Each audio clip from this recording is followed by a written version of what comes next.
রূপসানা, আমি সেই রূপসানা আবারও হাজির হলাম প্রত্যেক দিনের মতন দারুণ স্বাদের ভেন্ডি আর বিফ মাংসের রেসিপি নিয়ে। আসসালামু আলাইকুম সুপ্রিয় দর্শক বন্ধুরা, আজকের আমি ঢেঁড়স আর মাংস দিয়ে দেখাবো। আপনারা দেখতে থাকুন এটা আমি কিভাবে বানাই। আর এই ঢেঁড়স দিয়ে মাংস দিয়ে রান্না করলে এত মজার হয়ে থাকে, আপনারা না তৈরি করে খেলে বুঝতে পারবে না। এটা ঢেঁড়সও বলে ভেন্ডিও বলে, সেটা যাই হোক, যেটাই বলে থাকি না কেন, চলুন রেসিপিটি তৈরি করা যাক।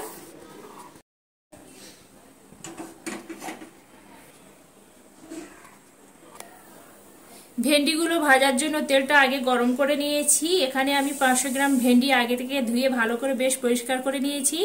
আর ছোট ছোট ভেন্ডিগুলো এইভাবে দুমুখটা কেটে দিয়ে মাঝখান থেকে এইভাবে ফালি করে নিয়েছি। এবার আমি এর মধ্যে দিয়ে দেব তেলের মধ্যে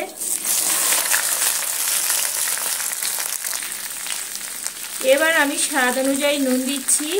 নুন দিয়ে এবার আমি একটু নেড়ে চেড়ে নিচ্ছি। আর নেড়ে চেড়ে একটা ঢাকা দিয়ে এইভাবে চাপা দিয়ে এটা একটু ভেজে নেব। যেভাবে ভেন্ডি ভাজা করে থাকি ঠিক সেইভাবে করে ভেজে নিতে হবে, তবে কিন্তু এই মাংস আর ভেন্ডিটা খেতে অসম্ভব মজাদার হবে। এখানে আমি এর ফাঁকে 3 থেকে 4 বার ঢাকা তুলে তুলে এইভাবে নেড়ে ছেড়ে আমি ঢেঁড়সটা সুন্দর করে ভেজে নিয়েছি। ঢেঁড়সটা আমার একদম ভাজা হয়ে গেছে। এবার আমি ঢেঁড়সটা তুলে নেব। আর ঠিক আমি এইভাবে করে ভেজে নিয়েছি। একই কড়ার মধ্যে আবারও অল্প পরিমাণে এখানে তেল অ্যাড করছি। তেল গরম হয়ে গেছে। একটা আলুকে আমি ভালো করে এইভাবে ফালি করে রেখেছিলাম। এবার আমি আলুগুলো একটু নুন দিয়ে সুন্দর করে ভেজে নেব। আমি এইভাবে কেটে নিয়েছি, আপনাদের পছন্দ মতন করে আপনারা আলুটা কেটে নিতে পারেন। এইভাবে একটু নেড়ে চেড়ে আবারও ঢাকা চাপা দিয়ে এইভাবে আলুটা একদম আলু ভাজার মতন করে আলুটা ভেজে নেব। এখানে আমার আলুটা ভাজা হয়ে গেছে। এবার আমি আলুটা তুলে নিচ্ছি। মাংসটা আগে থেকে আমি সুন্দর করে কষিয়ে রেখেছি। আর মাংসটা কষানো বন্ধুরা দেখাইনি, ভিডিওটা এমনি থেকে বড় হয়ে যাচ্ছে। মাংসটা আমরা যেভাবে কষিয়ে থাকি ঠিক সেইভাবে করে কষিয়ে নিয়েছি। দেখেই বুঝতে পারছেন মাংস থেকে সুন্দরভাবে তেল ছেড়ে দিয়েছে। আর আমি এইভাবে করে সুন্দর করে কষিয়ে নিয়েছি। এর আগে আমার মাংসের রেসিপি অনেক দেয়া আছে বন্ধুরা। আর এটা হচ্ছে কি বিফ মাংস নিয়েছি। এবার আমি মাংসটা নামিয়ে নিচ্ছি। একই কড়ার মধ্যে আবারও একটু তেল দিলাম। তেল গরম হয়ে গেছে। এখানে একটা মিডিয়াম সাইজের পেঁয়াজকে সুন্দরভাবে ঝিরিঝিরি করে কুচিয়ে রেখেছিলাম। পেঁয়াজগুলোকে একদম লাল লাল করে ভেজে নিতে হবে। যেহেতু আমার এখানে মাংস করার সময় আমি যেহেতু অনেক মশলা দিয়েছি, এখানে একটাই দিলে যথেষ্ট হয়ে যাবে।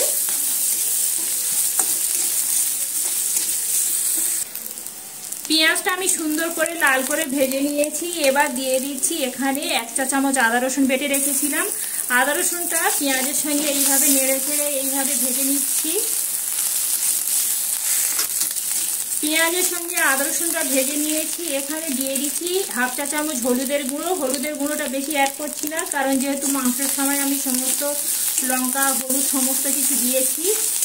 এবার আমি আগে থেকে যে আলুগুলো ভেজে রেখেছিলাম, এবার আমি আলু ভাজাগুলো আমি পেঁয়াজ আর আদা রসুনের মধ্যে দিয়ে দিচ্ছি।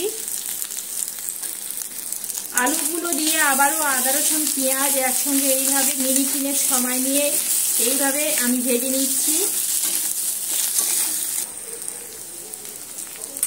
মিনিট 3 সময় নিয়ে ভেজে নিয়েছি।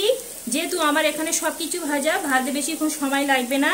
এবার আমি আগে থেকে যে কষানো মাংস রেখেছিলাম, কষানো মাংসগুলো এবার আমি ঢেলে দিচ্ছি।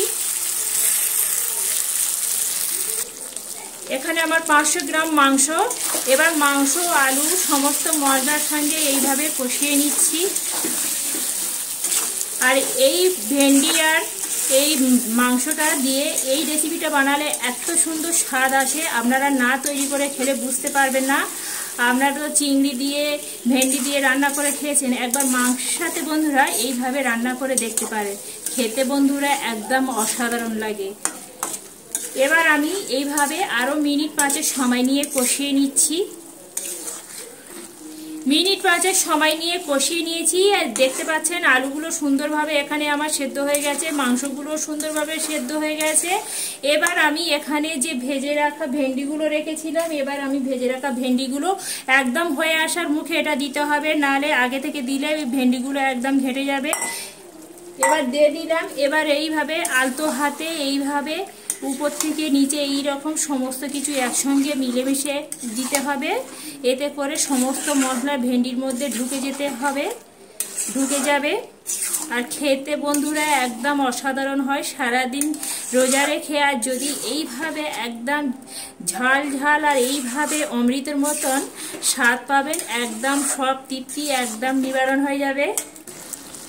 সমস্ত কিছু এইভাবে মিশিয়ে নিলাম। আবারও আমি ঢাকা দিয়ে এটা 5 মিনিটের মতন হতে দেব।